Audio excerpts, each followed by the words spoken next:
guys, it's Mrs. Johns from Early Light Academy. I teach 6th grade, and I'm going to be reading a book to you guys today.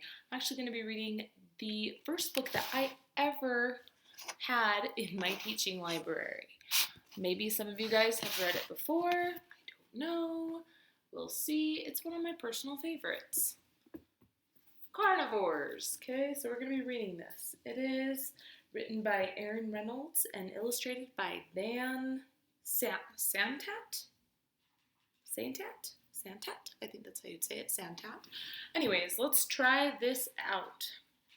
Carnivores.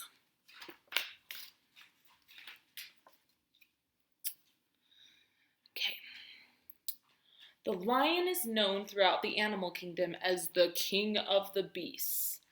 The great white shark is the most feared predator in the oceans, and the timber wolf howls, strikes terror into the hearts of fuzzy woodland creatures everywhere. But even savage carnivores get their feelings hurt.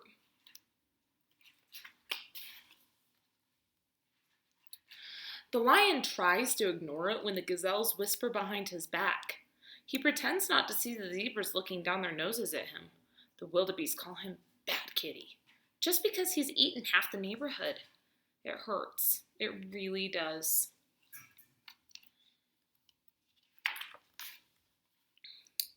The great white shark, he gets a bad rap. All those shark movies don't help. Everyone talks about his feeding frenzies, but he's simply a fast eater. Nobody understands.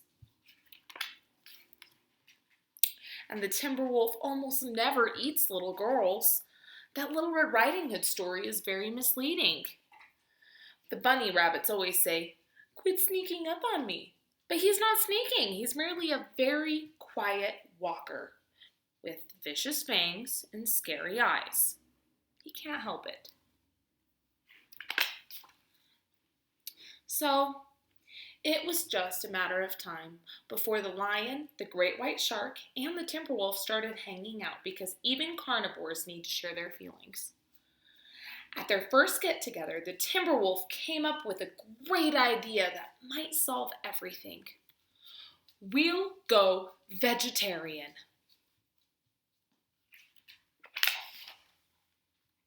The lion tried to enjoy his salad. The leaves and bark kept getting stuck in his razor-sharp teeth. The great white shark ate nothing but seaweed for a whole day, but left this horrible, kelpy aftertaste in his mouth. And the timber wolf tried his hardest to eat only berries, but every single berry bush seemed to have a bunny inside. They realized that becoming vegetarians was silly in the first place. Before long, the great white shark came up with a fabulous new idea. New outfits. We will blend right in.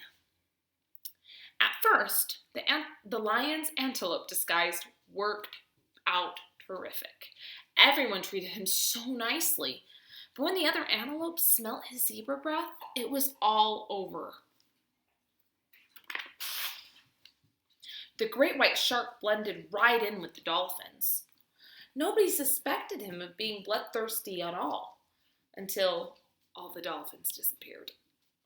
Wonder what happened to them. And the timber wolf kept drooling all over the bunnies. The disguise idea was a dud, which was also very frustrating, which made them all hungrier than ever. Puppy, come here. Are you going to read with us? She's reading with us. As a last resort, the lion invited the oldest and wisest carnivore he knew to come speak to the group. The great horned owl was happy to be included. "What should we do?" asked the lion. "Everybody is mean to us," said the great white shark. "I never know what to say," said the timber wolf. The owl smiled. "It used to hurt my feelings too. But now I remind myself, I'm not bad. I'm a carnivore. Eating meat is just what I do."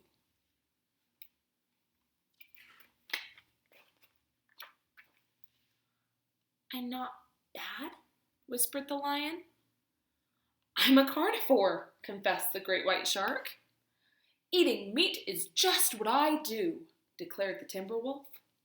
The wise owl was brilliant. And it turns out he was also delicious. Wonder what they did. These days, things are different. The lion doesn't dread going to the watering hole anymore. When zebras give him nasty looks, he smiles his friendliest smile and eats them.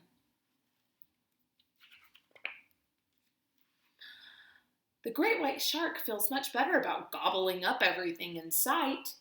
He knows he's a husky fish with a healthy appetite. When the timber wolf gets the munchies, he doesn't think twice about grabbing a handful of bunnies. They really have negative attitudes anyway. After all, they're not bad. They're carnivores. Welcome, new members.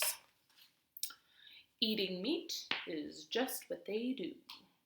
And they are cooking sushi. Sushi. So I'm sure you can make an inference as to what's going to happen next. Anyways, hope you enjoyed it. It's a great book. I know I did. Have a good day.